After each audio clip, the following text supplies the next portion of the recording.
ಉಡಾಯಿಸೋ ಖಾರ ಬಣ್ಣ ರುಚಿಯನ್ನು ನೀಡುತ್ತದೆ. ಮೆಣಸಿನ ಪುಡಿ ಚಿಂದಿ ಉಡಾಯಿಸೋ ಖಾರ ಬಣ್ಣ ರುಚಿ. ಅದು ಸರ್ಜಾಪುರ ಜಂಕ್ಷನ್, ಅಲ್ಲಿಂದ ಪಣತ್ತೂರು ಹೋಗುವಂತ ರಸ್ತೆ ಅಂತಾನೆ ಹೇಳ್ಬೋದು. ಕಾರಣ ಏನು ಅಂತ ಹೇಳಿದ್ರೆ ಇಲ್ಲಿ ಪ್ರತಿದಿನವೂ ಕೂಡ ಲಕ್ಷಾಂತರ ವಾಹನಗಳು ಓಡಾಡುತ್ತೆ. ಔಟರ್ ರಿಂಗ್ ರೋಡ್ನ ಮೂಲಕವಾಗಿ ಇಲ್ಲಿ ಸಾವಿರಾರು IT-BT ಕಂಪನಿಗಳು ಇರುವಂಥದ್ದು. ಪ್ರತಿದಿನ 10 ಲಕ್ಷಕ್ಕೂ ಹೆಚ್ಚು ನೌಕರರು ಈ ಒಂದು ರಸ್ತೆಯ ಮೂಲಕವಾಗಿ ತಮ್ಮ ತಮ್ಮ IT-BT ಕಂಪನಿಗಳನ್ನು ಸೇರ್ಕೊಳ್ತಾರೆ. ಆ ಕಾರಣಕ್ಕಾಗಿ ಈ ಒಂದು ರಸ್ತೆಯ ಮೂಲಕವಾಗಿ 2 ವೀಲರ್ ಆಗಿರ್ಬೋದು, 3 ವೀಲರ್ ಆಗಿರ್ಬೋದು, 4 ವೀಲರು, ಬಸ್ಸುಗಳು, ಇದ್ರ ಮೂಲಕವಾಗಿ IT-BTಯ ಉದ್ಯೋಗಿಗಳು ತಮ್ಮ ತಮ್ಮ ಕಚೇರಿಗಳನ್ನು ಸೇರ್ತಾರೆ.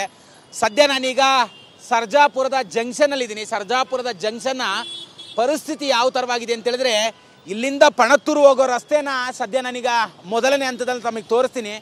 ಎಷ್ಟರ ಮಟ್ಟಿಗೆ ಅಂತ ಹೇಳಿದ್ರೆ ಇಲ್ಲಿ ನೋಡ್ರಿ, ಕಿಲೋಮೀಟರ್ವರೆಗೂ ವಾಹನಗಳು ನಿಂತಲ್ಲೇ ನಿಂತಿದೆ. ಕಾರಣ ಏನು ಅಂತ ಹೇಳಿದ್ರೆ ಒಮ್ಮೆಲೆಗೆ ಅಂದರೆ 8 ಗಂಟೆಯಿಂದ 10 ಗಂಟೆವರೆಗೂ ಲಕ್ಷಾಂತರ ವಾಹನಗಳು ರಸ್ತೆಗೆ ಇಳಿಯುತ್ತೆ ಕೆಲಸ ಕಾರ್ಯಗಳಿಗೆ ಹೋಗಬೇಕು ಅನ್ನೋಂಥ ಕಾರಣಕ್ಕಾಗಿ. ಆ ನಿಟ್ಟಿನಲ್ಲಿ ವಾಹನಗಳ ಸಂಖ್ಯೆ ಕೂಡ ಹೆಚ್ಚಾಗಿರುತ್ತೆ. ಇಲ್ಲಿ ನೋಡಿ ಎಷ್ಟರ ಮಟ್ಟಿಗೆ ಅಂತ ಹೇಳಿದ್ರೆ ತುಂಬ ದೊಡ್ಡ ಮಟ್ಟದಲ್ಲಿ ಇಲ್ಲಿ ವಾಹನಗಳು ನಿಂತಲ್ಲೇ ನಿಂತಿರುವಂಥದ್ದು. ಇದರಿಂದ ತುಂಬ ದೊಡ್ಡ ಮಟ್ಟದಲ್ಲಿ ಟ್ರಾಫಿಕ್ ಸಮಸ್ಯೆ ಕೂಡ ಉಂಟಾಗುತ್ತೆ. ವಾಹನ ಸವಾರರು ಒಂದು 3 ರಿಂದ 4 ಕಿಲೋಮೀಟ್ರ್ ಹೋಗಬೇಕು ಅಂತ ಹೇಳಿದ್ರೆ 7 ರಿಂದ 8 ಕಿಲೋಮೀಟ್ರು ಕ್ರಮಿಸುವಷ್ಟು ದೂರದ ಪೆಟ್ರೋಲು ಇಲ್ಲಿ ಖರ್ಚಾಗುತ್ತೆ, ಡೀಸೆಲ್ ಖರ್ಚಾಗುತ್ತೆ.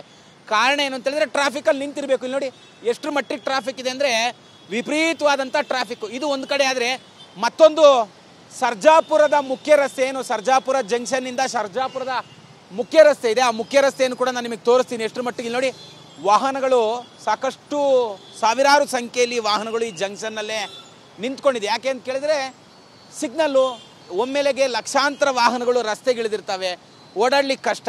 ಹಾಗಾಗಿ ತುಂಬ ದೊಡ್ಡ ಮಟ್ಟದ ಸಮಸ್ಯೆಯನ್ನು ಕೂಡ ಎದುರಿಸ್ತಾ ಇರುವಂಥದ್ದು. ನೋಡಿ ದೃಶ್ಯದಲ್ಲಿ ಎಷ್ಟರ ಮಟ್ಟಿಗೆ ಅಂತ ಹೇಳಿದ್ರೆ ಈ ಜಂಕ್ಷನ್ನ 4 ಭಾಗದಲ್ಲೂ ಕೂಡ ಸಾವಿರಾರು ವಾಹನಗಳು ರಸ್ತೆಗಿಳಿದಿರುವಂಥದ್ದು. ಅಂದರೆ ಔಟರ್ ರಿಂಗ್ ರೋಡ್ ಆಗಿರ್ಬೋದು, ಸರ್ಜಾಪುರ ರಸ್ತೆ ಆಗಿರ್ಬೋದು, ಇಲ್ಲೇನು ನಾವು ಸರ್ಜಾಪುರ ರಸ್ತೆಯಿಂದ ಪಣತ್ತೂರಿಗೆ ಹೋಗ್ತೀವಿ, ಆ ಎಲ್ಲ ಮಾರ್ಗಗಳಲ್ಲೂ ಕೂಡ ವಾಹನಗಳ ಸಂಖ್ಯೆ ತುಂಬ ದೊಡ್ಡ ಮಟ್ಟದಲ್ಲಿದೆ. ನನ್ನ ಜೊತೆಯಲ್ಲಿ ಈಗ ವಾಹನ ಸವಾರರು ಕೂಡ ಇದ್ದಾರೆ. ನಾನು ಅವ್ರನ್ನೇ ಮಾತಾಡಿಸ್ತಾ ಹೋಗ್ತೀನಿ, ಅವ್ರನ್ನ ಕೇಳ್ತೀನಿ. ಸರ್, ತಾವು ಎಲ್ಲಿಂದ ಎಲ್ಲಿಗೆ ಹೋಗ್ತೀರಾ? ಎಷ್ಟೊತ್ತಾಯಿತು ಸರ್ ಬರಲಿಕ್ಕೆ? ಸರ್, ನಾನು ವಿಜಯನಗರದಿಂದ ಬರ್ತಾ ಇದ್ದೀನಿ. ವಿಜಯನಗರ ಪೈಪ್ಲೈನಿಂದ ಇಕೋ ಸ್ಪೇಸ್ಗೆ ಹೋಗ್ತಾ ಇದ್ದೀನಿ. ಸೊ ಆಲ್ಮೋಸ್ಟ್ ನನಗೆ 7:45 ಮನೆ ಬಿಟ್ಟಿದ್ದೀನಿ. ಸೊ ಈ ಲೇನು ಫುಲ್ ಕಂಪ್ಲೀಟ್ಲಿ ಕಂಜೆಸ್ಟೆಡ್.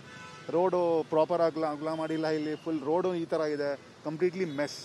ಅಷ್ಟೊಂದು ಟ್ಯಾಕ್ಸ್ ಪೇ ಮಾಡಿನೂ ಝೀರೋ ಯೂಸ್ ನಮಗೆ.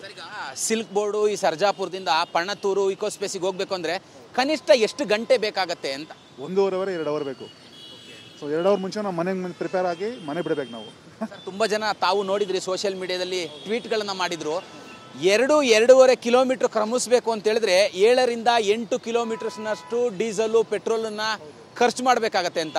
ತಾವು ಕೂಡ ಹಿಂದೆ ಓಡಾಡುವಂಥ ಸಂದರ್ಭದಲ್ಲಿ ಪೆಟ್ರೋಲ್ ವಾಹನವನ್ನು ಡೀಸೆಲ್ ವಾಹನವನ್ನು ಬಳಸಿದಾಗ ತಮಗೆ ಎಷ್ಟು ಕನ್ಸಂಪ್ಷನ್ ಆಗ್ತಾ ಇತ್ತು ಸರ್?